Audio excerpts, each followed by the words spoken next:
Hello student. कक्षा 9वीं के लिए मैं फिर ज्यामिति चैप्टर से अध्याय 12 लेके आया हूँ। मैं अध्याय 12 ज्यामितीय आकृतियों में परिवर्तन एवं सममिति।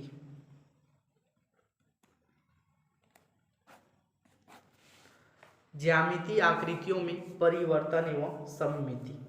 तो इसमें कुछ इम्पोर्टेंट बातें हैं जिसको मैं बताऊंगा। जैसे पहले नाम आता है कि ज्यामितीय आकृति क्या है। ज्यामितीय आकृति आप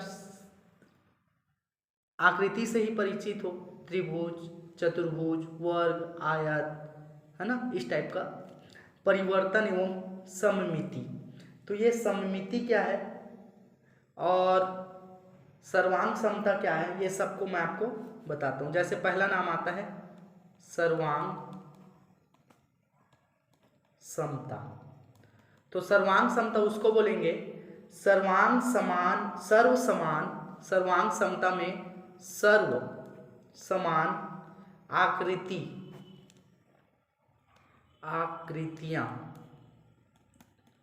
पलटने, घुमाने या खिसकाने के बाद भी अपनी मूल आकृति में बनी रहती है, उसे सर्वांग सम कहते हैं।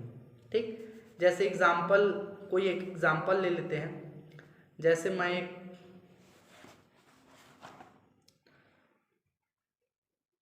जैसे एक मैं काइट बनाता हूँ, पतंग बनाता हूँ ना।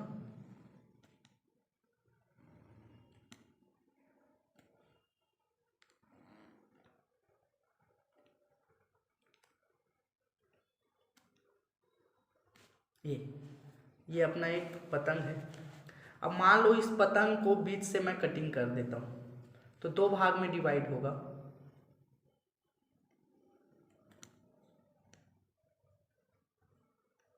ये दो भाग में डिवाइड होगा, तो ये क्या है, सर्वांग सम। अब मैं परिभाषा क्या बताया, सर्व समान आकृतियां पलटने, घुमाने या खिसकाने के बाद भी अपनी मूल प्रकृति में बनी रहती है, तो उसको हम सर्वांग समता कहते हैं। जैसे इसको घुमा देता हूँ या इधर घुमाता, तो जो उसका डायग्राम है, जो अपनी उसकी जो उसकी मूल आकृति है, उसी में क्या रहती है, बनी हुई रहती है, जिसको हम क्या बोलते हैं, सर्वांग समता बोलते हैं। ठीक, अब यहाँ पे नाम आया था परिवर्तन। किसके बारे में नाम आया था, परिवर्तन के बारे में नाम आया। तो परिवर्तन उसको कहेंगे वास्तविक आकृति पर क्रिया करके। जैसे कि पतंग बनाया, तो वास्तविक आकृति पर क्रिया करके उसकी स्थिति, आकृति या साइज में बदलाव होने की प्रक्रिया को। अब इसमें मान लो मैं कुछ बदलाव कर देता हूँ या इसके आकार की आकृति में कुछ परिवर्तन कर देता हूँ, तो बदलाव होने की, साइज में बदलाव होने की प्रक्रिया ही क्या कहलाता है, परिवर्तन कहलाता है। ठीक है, तो परिवर्तन दो प्रकार का होता है। एक होता है दृढ़ परिवर्तन, दूसरा है अदृढ़ परिवर्तन। पहला है दृढ़ परिवर्तन और दूसरा होता है अदृढ़ परिवर्तन। ठीक, अब ये दृढ़ और अदृढ़ क्या है, इसको समझना। तो दृढ़ परिवर्तन उसको बोलते हैं ऐसी क्रियाएं जिनमें वास्तविक आकृति परिवर्तित आकृति के सर्वांग सम होती है। दृढ़ परिवर्तन किसको बोलेंगे, ऐसी क्रियाएं जिनमें वास्तविक आकृति, वास्तविक काइट है अपना, तो परिवर्तित आकृति के सर्वांग सम होती है, उसे हम दृढ़ आकृति कहते हैं। इसकी साइज और आकृति स्थिर रहती है। ठीक, और अदृढ़ किसको बोलेंगे, जिसमें वास्तविक आकृति, प्रकृति या आकृति के सर्वांग सम न हो, अदृढ़ आकृति या परिवर्तन कहते हैं। ठीक है ना। अब ध्यान देंगे, अब नाम आता है यहाँ पे सममिति का। क्या नाम आता है, सममिति। सममिति, तो सममिति उसको बोलते हैं, यह एक ज्यामितीय संकल्पना है। यह एक ज्यामितीय संकल्पना है जो प्रकृति में बहुतायत में प्रदर्शित है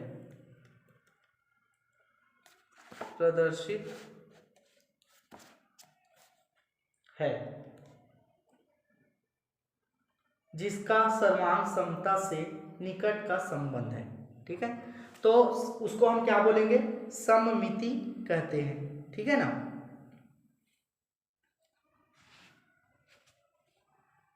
अब आता है हम लोग का अगला नाम है सममिति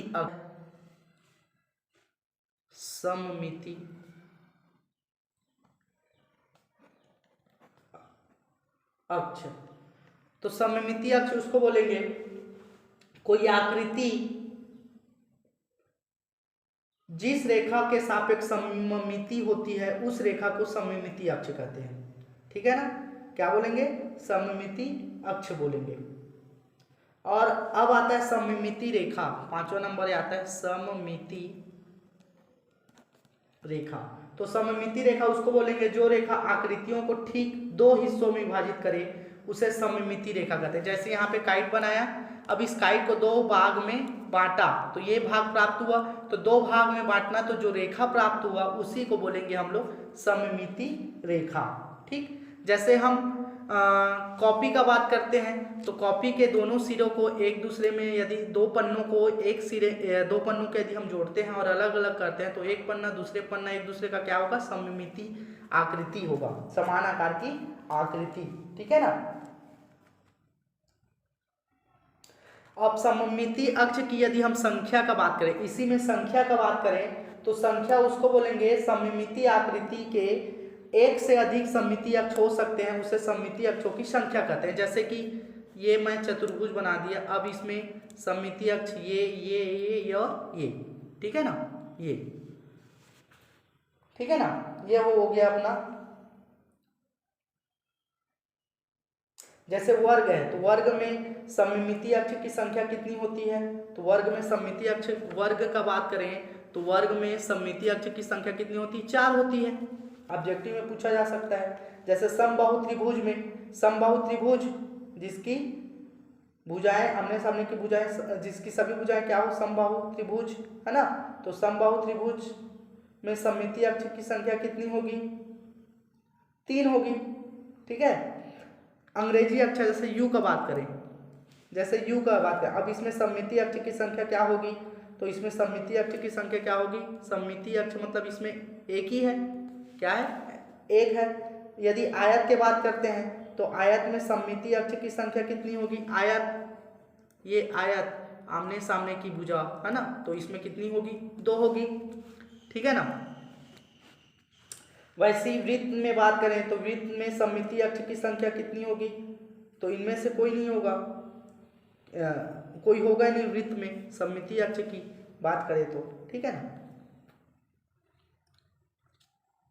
तो कुछ प्रश्न दिया गया है बुक में, बहुत ही सरल है।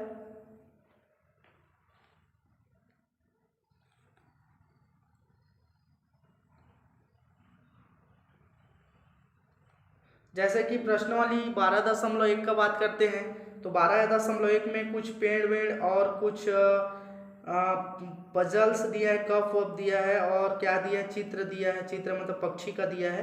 तो निम्न आकृतियों में क्या क्रिया हो रही है देखिए और लिखिए कि कौन सी क्रिया में परिवर्तित आकृति वास्तविक और आकृतियों के सर्वांग सम है। ठीक है, ठीक है।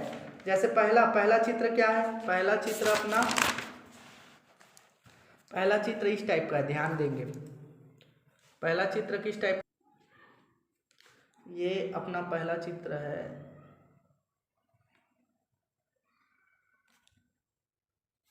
ये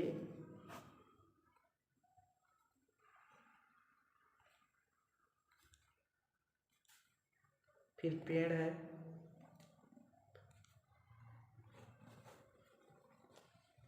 ठीक, फिर छोटा पेड़ है,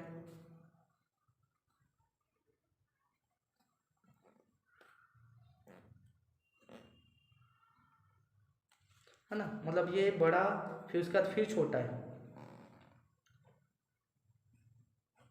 है ना।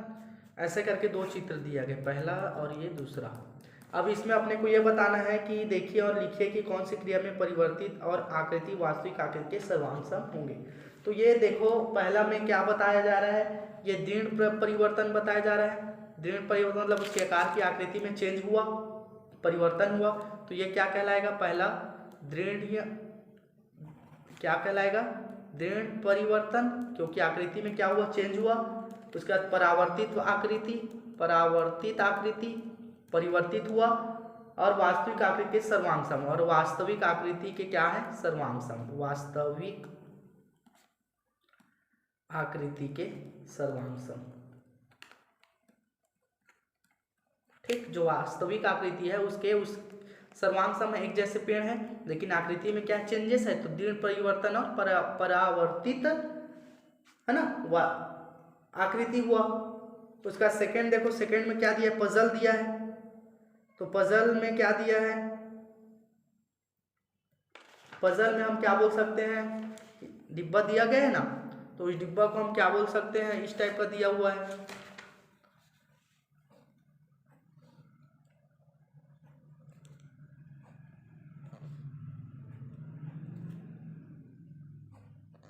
ये इस टाइप का दिया हुआ है ना,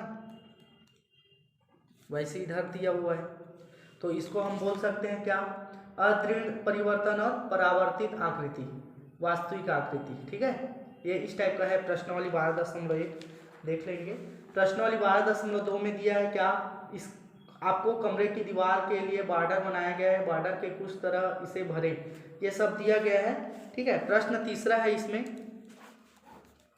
इसी में प्रश्न तीसरा है, बिंदु M को घुमाव का केंद्र मानकर, घुमाव का केंद्र मानकर निर्देशित घुमाव करें। जैसे 90 अंश का घड़ी है, 90 अंश का घड़ी की सुई की दिशा है, ठीक है, तो क्या होगा, तो 90 अंश की घड़ी की सुई की दिशा में, फिर उसके बाद 30 अंश की घड़ी की सुई की दिशा में विपरीत कर देते हैं, फिर 60 अंश के सुई का क्या होगा। ठीक, तो इसमें घुमाव कर उसकी आकृति को चेंज करना है।